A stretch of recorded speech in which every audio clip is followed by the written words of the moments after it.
अस्सलाम वालेकुम। आज हम बच्चों पढ़ेंगे रिएक्शन मैकेनिज्म, चैप्टर नंबर 7 का ये लास्ट टॉपिक है, तो चलो इसको पढ़ते हैं। अब सबसे पहले रिएक्शन मैकेनिज्म्स की डेफिनेशन देख लेते हैं। अच्छा, रिएक्शन मैकेनिज्म बेसिकली होते क्या है? देखो, हम जब भी इक्वेशन लिखते हैं, बैलेंस केमिकल इक्वेशन लिखते हैं, तो हम क्या करते हैं, रिएक्टेंट लिखते हैं, रिएक्टेंट से प्रोडक्ट बनता है वो लिख लेते हैं। दोनों तरफ हम देख लेते हैं एलिमेंट पूरे हैं तो उसी के अकॉर्डिंग उसको बैलेंस कर लेते हैं।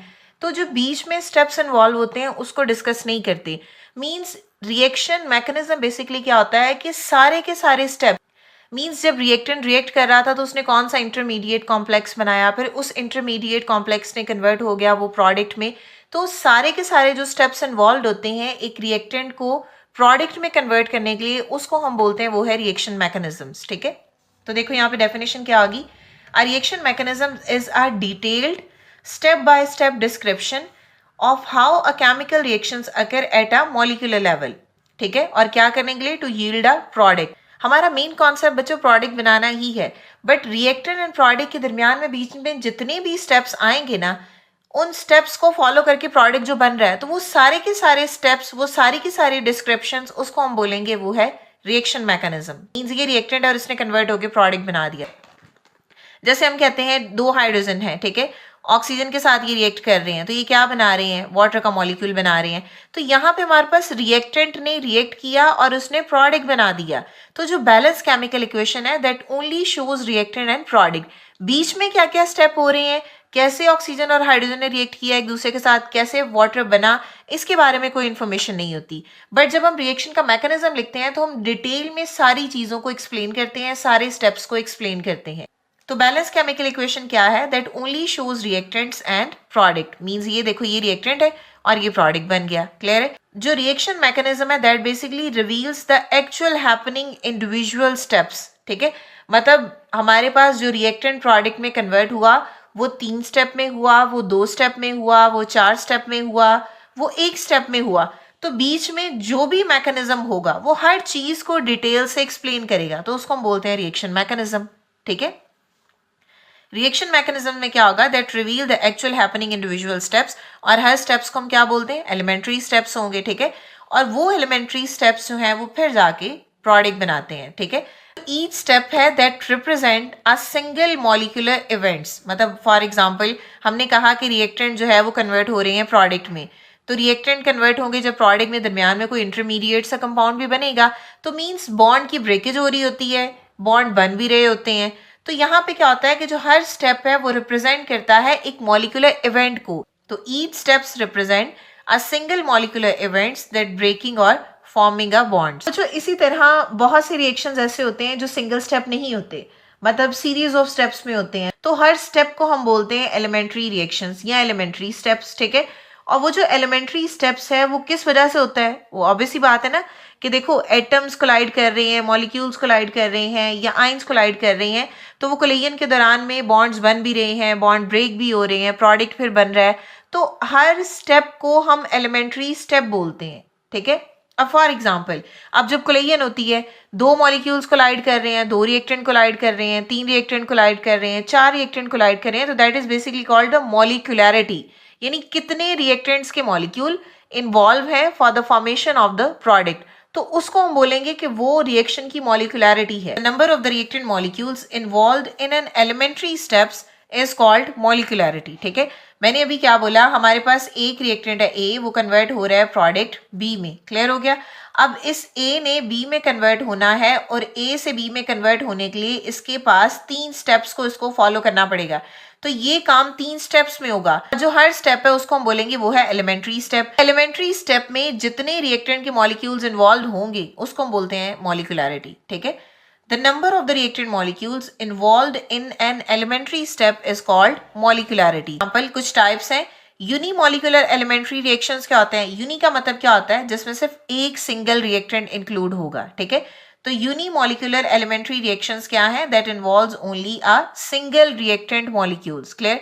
फॉर एग्जांपल अगर हम यहाँ पे एग्जांपल देखें तो यहाँ पे क्या है? Decomposition of dinitrogen pentoxide. Clear?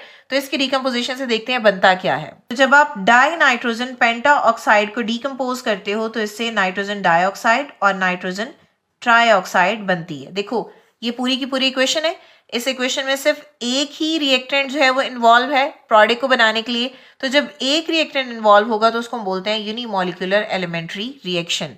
Clear? अब बायोमॉलिक्यूलर का मतलब क्या होगा, इसमें दो मॉलिक्यूल होंगे, ठीक है, that involves two atoms, ions और मॉलिक्यूल। पार्टिकल्स होते हैं ना, particles, atoms and ions and molecule कुछ भी हो सकते हैं। तो जो बायोमॉलिक्यूलर एलिमेंट्री रिएक्शंस हैं दैट इन्वॉल्व्स टू एटम्स, या दो आइंस हो सकते हैं या दो मॉलिक्यूल हो सकते हैं। क्लियर? जैसे फॉर एग्जांपल कार्बन मोनोऑक्साइड है, नाइट्रोजन ट्राइऑक्साइड के साथ रिएक्ट करेगा तो यहाँ पे बनेगा क्या, नाइट्रोजन डाइऑक्साइड बनेगी और साथ में कार्बन डाइऑक्साइड बनेगी। क्लियर हो गया? तो एक हमारे पास रिएक्शन ये है। एक और रिएक्शन हम लिख देते हैं, इसमें भी देखो एक रिएक्टेंट हमारे पास ये हो गया, ठीक है, और एक रिएक्टेंट हमारे पास ये हो गया। तो टोटल कितने रिएक्टेंट हो गए, दो रिएक्टेंट हो गए। तो जब रिएक्शन में दो रिएक्टेंट इन्वॉल्व होंगे तो उसको हम क्या बोलेंगे, वो है बायोमॉलिक्यूलर एलिमेंट्री रिएक्शंस। क्लियर? इसी तरह नाइट्रोजन ऑक्साइड है, ये रिएक्ट करता है O3 के साथ, ओजोन के साथ, तो ये भी क्या बनाएगा, nitrogen dioxide and O2। Clear? तो देख लो बैलेंस है इक्वेशन, एक नाइट्रोजन इधर है, एक इधर है, तीन ऑक्सीजन इधर है, और तीन और एक चार ऑक्सीजन इधर है, दो और दो चार ऑक्सीजन इधर है, एक कार्बन इधर है और एक ही कार्बन इधर है। क्लियर है? तो यहाँ पे भी एक नाइट्रोजन इधर है, एक नाइट्रोजन इधर है, तीन और एक चार ऑक्सीजन इधर है, दो और दो चार ऑक्सीजन इधर है। क्लियर है? तो इसमें क्या है, इसमें दो रिएक्टेंट्स के मॉलिक्यूल इन्वॉल्व होंगे। Intermolecular elementary reactions, ter means involves a simultaneous reactions of three molecules। ठीक है, तो जो reactions हो रहा है उसमें सिर्फ 3 molecules involve होंगे। ठीक है, simultaneous reaction जो मुसलसल reaction हो रही होती है। जैसे फॉर एग्जाम्पल जैसे मॉलिक्यूलर ऑक्सीजन है, ये अटोमिक ऑक्सीजन के साथ रिएक्ट करके क्या बनाता है, ओजोन और साथ में ऑक्सीजन गैस। ठीक है, और ये फॉर्मेशन ऑफ ओजोन कहाँ बन रही होती है, इन स्ट्रेटोस्फेयर। क्लियर है? हमने 10th में पढ़ा हुआ है ना, troposphere, stratosphere, mesosphere, thermosphere, layers of atmosphere हैं ये बेसिकली। तो ओजोन की फॉर्मेशन कहाँ होती है, in mid of the stratosphere. Clear है?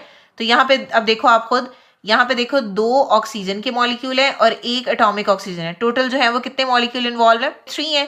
तो जब 3 मॉलिक्यूल्स होंगे तब उसको हम क्या बोलेंगे, टर मॉलिक्यूलर एलिमेंट्री रिएक्शंस। क्लियर हो गया? ठीक है, अच्छा अब नेक्स्ट एक टर्म लिखी हुई है, इंटरमीडिएट्स क्या होते हैं। Intermediates are the short lived species. अब वो स्पीशी आयंस भी हो सकती हैं, फ्री रेडिकल्स भी हो सकते हैं। ठीक है, that are produced in a one step of the mechanism and consumed in a subsequent step. ठीक है, अब हमने कहा कि जब रिएक्टेंट्स प्रोडक्ट में कन्वर्ट होते हैं तो बीच में बहुत से स्टेप्स हो रहे होते हैं जो बैलेंस केमिकल इक्वेशन में नहीं लिखे जाते। ठीक है, तो ऑब्वियस सी बात है जब मैकेनिज्म हम किसी रिएक्शन का लिखते हैं तो बीच में कुछ ऐसी चीजें भी बनती हैं जो बहुत शॉर्ट टाइम स्पैन के लिए बनती हैं, शॉर्ट टाइम के लिए बनेगी। एक स्टेप में जब वो बनेगी तो अगले स्टेप में मे बी कि वो कंज्यूम हो जाए, वो यूज्ड हो जाएंगी, तो at the end of the reaction हमारे पास वो चीज हमें दिखाई नहीं देगी। ठीक है, तो इंटरमीडिएट्स उनको बोलते हैं। इंटरमीडिएट्स क्या है, that short lived species that are produced in a one step of the mechanism and consumed in a subsequent step. मतलब जो नेक्स्ट आने वाले स्टेप्स हैं माइट बी पॉसिबल कि वो उसमें कंज्यूम हो जाएंगे, तो फिर at the end of the reaction क्या होगा कि वो चीज हमें नजर नहीं आएगी, तो उसको हम क्या बोलते हैं, वो है इंटरमीडिएट्स। क्लियर हो गया? अब no appear in overall balance chemical equation because they are not stable product. Clear हो गया? तो वो क्या होंगे, उसने कहा है कि वो बैलेंस केमिकल इक्वेशन में लिखे भी नहीं जाते। क्लियर है? इससे पहले बच्चों हमने ऑर्डर ऑफ रिएक्शन पढ़ा था जिसमें हमने रेट डिटर्मिनिंग स्टेप के बारे में डिटेल में नहीं पढ़ा था, लेकिन हमने ऑर्डर ऑफ रिएक्शन लिखते हुए एक इक्वेशन लिखी थी जिसमें हमने रेट डिटर्मिनिंग स्टेप बताया था। In many reaction mechanism one step is significantly slower then all the other, so this step is called the rate determining step. देखो हमने कहा कि जब हम रिएक्शन का मैकेनिज्म लिखते हैं तो उसमें मल्टीपल स्टेप्स होते हैं। अब इनमें जो एक स्टेप ऐसा होता है जो बहुत स्लो स्टेप होता है और बेसिकली वही रिएक्शन के रेट को डिटर्मिन करता है, जिसको हम रेट डिटर्मिनिंग स्टेप बोलते हैं। इससे पहले हमने ऑर्डर ऑफ रिएक्शन पढ़ा था जिसमें हमने types of order of reaction में एग्जांपल्स पढ़ी थी। कुछ रिएक्शंस के हमने मैकेनिज्म लिखे थे और हमने कहा था कि वो रिएक्शन 2 स्टेप में हो रहा है बट जो रेट है वो सिर्फ रेट डिटर्मिनिंग स्टेप पे ही डिपेंड करता है। तो वही बात इसने यहाँ पे बोली है कि रिएक्शन मैकेनिज्म में एक स्टेप ऐसा होता है जो कि सिग्निफिकेंटली स्लोअर होता है देन अदर स्टेप्स, और उसी स्टेप को हम रेट डिटर्मिनिंग स्टेप कहते हैं। ठीक है, और वही रेट डिटर्मिनिंग स्टेप हमें रेट ऑफ रिएक्शन के बारे में भी बताता है, यानी जो रेट लॉ है, जो रेट एक्सप्रेशन है, वो उसी स्टेप पे डिपेंड करता है। क्लियर है? अगर आपको याद हो तो हमने ये इक्वेशन बच्चों लिखी थी। हमारे पास एग्जाम्पल क्या थी, हमने कहा था कि ये है नाइट्रोजन डाई नाइट्रोजन पेंटाऑक्साइड। ठीक है, तो इससे बनता क्या है, die nitrogen tetroxide plus oxygen, और ये बैलेंस केमिकल इक्वेशन है। इसका हमने मैकेनिज्म लिखा था 2 स्टेप में, एक मॉलिक्यूलर डाई नाइट्रोजन पेंटाऑक्साइड का, तो वो कन्वर्ट होगा N2O4 में और साथ में एक नेसेंट ऑक्सीजन बनेगी, ठीक है। सेकेंड स्टेप में हमने क्या कहा कि एक मॉलिक्यूल हमने यूज किया, एक और जो मॉलिक्यूल है वो यहाँ पे जो नेसेंट ऑक्सीजन बनी है उसके साथ दोबारा से रिएक्ट करेगा और यहाँ पे बन जाएगा हमारे पास N2O4 और साथ में ऑक्सीजन मॉलिक्यूल बनेगा, ठीक है।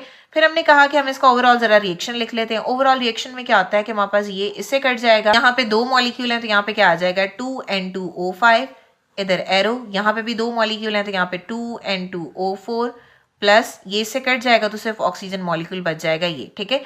तो हमारे पास ये जो फर्स्ट स्टेप है that is basically called slow step. जो नेक्स्ट स्टेप है वो क्या होगा, फास्ट स्टेप है, ठीक है।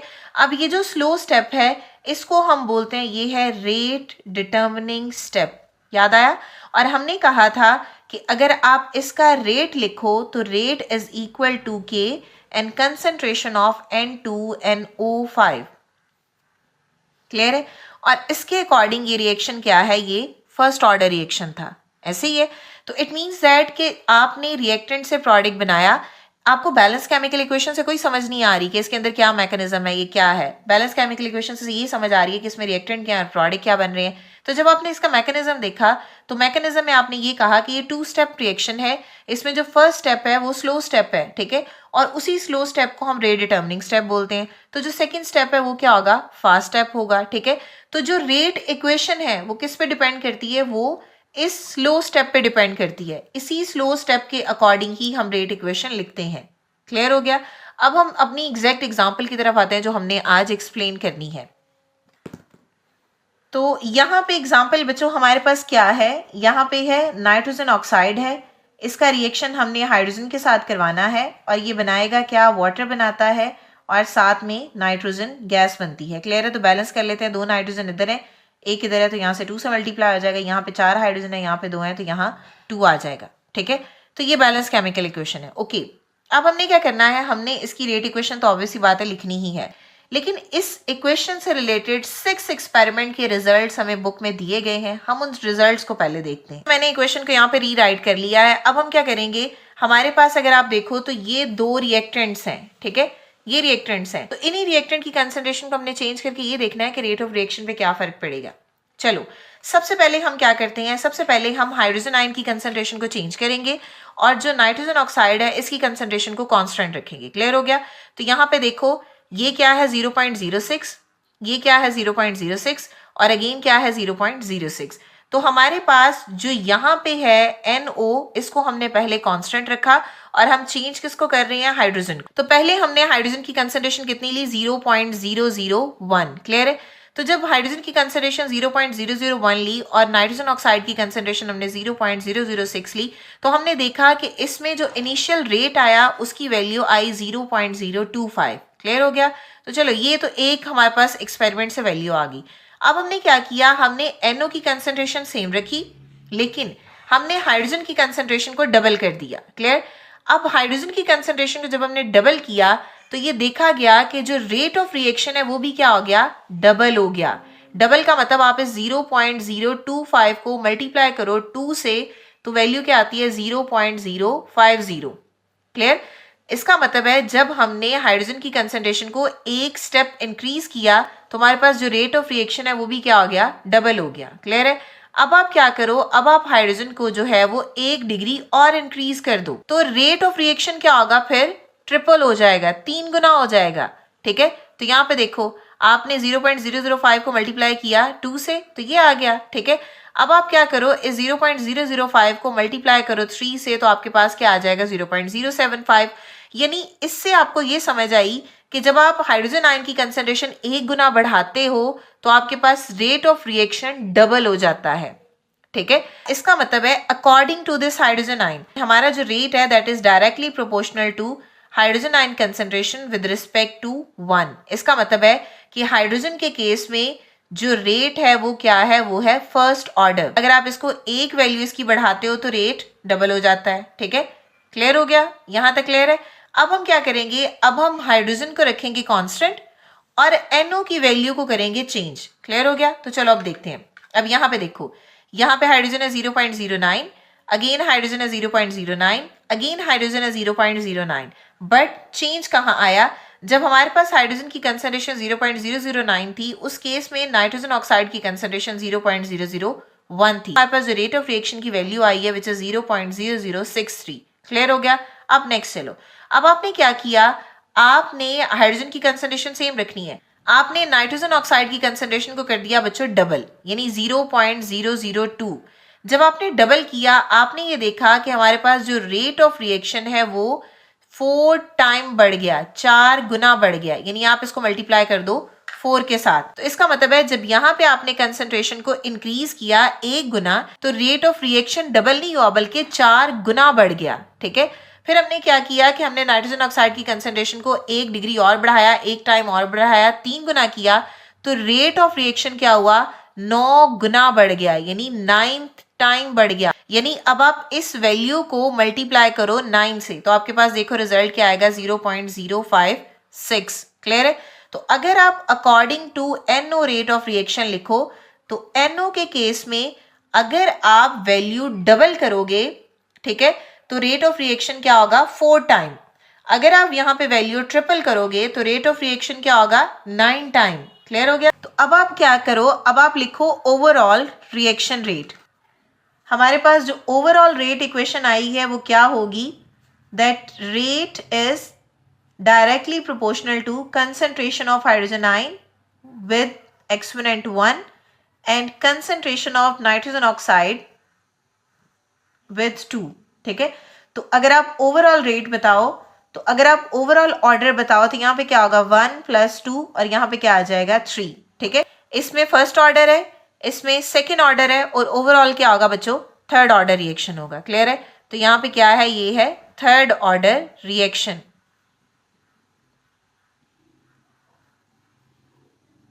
तो ये शुरू से हम देख रहे हैं कि जो हमने रेट इक्वेशन है वो बैलेंस केमिकल इक्वेशन से नहीं निकालनी, बल्कि वो एक्सपेरिमेंटल वैल्यूज होती हैं जो एक्सपेरिमेंट से ही निकाली जाती हैं। क्लियर हो गया। तो ये जो अभी कॉन्सेप्ट हमने अप्लाई किया, जो हमारे पास पॉसिबल मैकेनिज्म है, इसका मतलब है वो 2 स्टेप पे है। ठीक है, तो सबसे पहले स्टेप नंबर 1 देखो क्या होगा। स्टेप 1 में क्या होगा कि हमारे पास ये बैलेंस केमिकल इक्वेशन है। स्टेप 1 में क्या होगा कि नाइट्रोजन ऑक्साइड है, हाइड्रोजन के साथ ये रिएक्ट करेगा। ठीक है, नाइट्रोजन बनेगा और साथ में हाइड्रोजन पर ऑक्साइड बनेगा। क्लियर है। तो बैलेंस कर लेते हैं, यहाँ पे 2 नाइट्रोजन है, यहाँ पे 1 है, तो यहाँ पे 2 आ जाएगा। यहाँ पे 2 हाइड्रोजन है, यहाँ पे भी 2 है, ऑक्सीजन यहाँ पे भी 2 है, यहाँ पे भी 2 है। ठीक है, क्यों, अब ये फर्स्ट स्टेप है, that is called slow step. ठीक है, तो ये स्लो स्टेप है और इसको हम बोलते हैं रेट डिटर्मिनिंग स्टेप। क्लियर हो गया। अब स्टेप नंबर 2 में क्या होगा, सेकेंड स्टेप में क्या होगा, हाइड्रोजन पर ऑक्साइड है। ठीक है, ये हाइड्रोजन के साथ रिएक्ट करेगी। ठीक है, और यहाँ पे क्या बना देगा, हमारे पास वाटर का मॉलिक्यूल बन जाएगा। क्लियर हो गया। तो अब आप क्या करोगे, इस स्टेप को हम क्या बोलते हैं, ये है फास्ट स्टेप। हमने कहा था ना कि मैकेनिज्म ऑफ रिएक्शन में जब हम रिएक्शन का मैकेनिज्म लिखते हैं तो मल्टीपल स्टेप्स होते हैं, इनमें एक स्टेप ऐसा होता है जो स्लो स्टेप होता है, जिसको हम रेट डिटर्मिनिंग स्टेप बोलते हैं। ठीक है, तो अगर आप ओवरऑल इसका रिएक्शन बच्चों देखो, तो ओवरऑल रिएक्शन में क्या होगा कि ये इससे कट जाएगा। ठीक है, तो यहाँ पे देखो 2NO।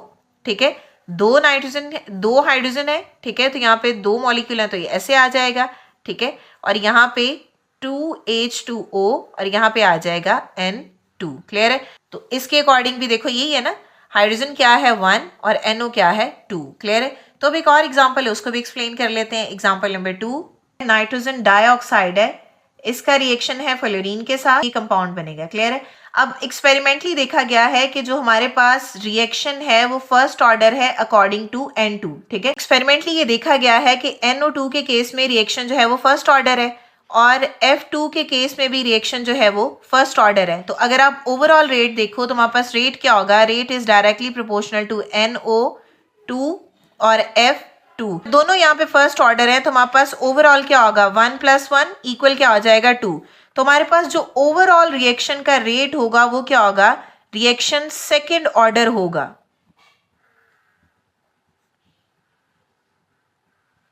तो ये एक्सपेरिमेंट से चीजें डिस्कवर की गई हैं। अब हम इस रिएक्शन का मैकेनिज्म लिखते हैं। देखो ना, ये भी 1 है, ये भी 1 है, तो ये जब आप ओवरऑल करते हो तो यहाँ पे 1 + 1 क्या आ जाएगा, 2 आ जाएगा। अब इसमें भी हम मैकेनिज्म देखते हैं बच्चों, ये तो वैल्यूज हमने देख ली। अब इसका एक्सपेक्टेड मैकेनिज्म क्या होगा, स्टेप नंबर 1 में NO2 है, F2 के साथ रिएक्ट करेगा और यहाँ पे क्या बनेगा NO2F और साथ में F नेगेटिव बनेगा, ठीक है। तो ये स्टेप क्या है स्लो, तो ये क्या होगा रेट डिटर्मिनिंग स्टेप। इसी तरह हमारे पास जो स्टेप नंबर 2 है, स्टेप नंबर 2 में क्या होगा, अगेन नाइट्रोजन डाइऑक्साइड है, रिएक्ट करेगा F नेगेटिव से आयन से और बनेगा क्या NO2 एंड F। और ये स्टेप क्या होगा, ये होगा फास्ट स्टेप, ठीक है। और अब देखो ये फर्स्ट स्टेप है रेट डिटर्मिनिंग स्टेप, तो ये भी फर्स्ट ऑर्डर है, ये भी फर्स्ट ऑर्डर है। First step rate determining step है तो ये रेट डिस्क्राइब करेगा ना। अब जो सेकंड स्टेप है बहुत फास्ट होता है और इसका रिएक्शन के रेट पे कोई असर नहीं होता। क्यों नहीं होता, क्योंकि जो फ्लोरीन एटम है वो बहुत जल्दी से रिएक्ट कर जाता है नाइट्रोजन डाइऑक्साइड से जैसे ही बनता है, ठीक है। तो फिर ऑब्वियस सी बात है रेट भी वहां से डिस्कवर नहीं होगा। तो ये था बच्चों आज के इस चैप्टर का लास्ट टॉपिक। आई होप कि आपको क्लियर हो गया होगा। अगर स्टिल कोई भी क्वेश्चन है तो आप कमेंट कर सकते हैं। नेक्स्ट वीडियो तक के लिए अल्लाह हाफिज।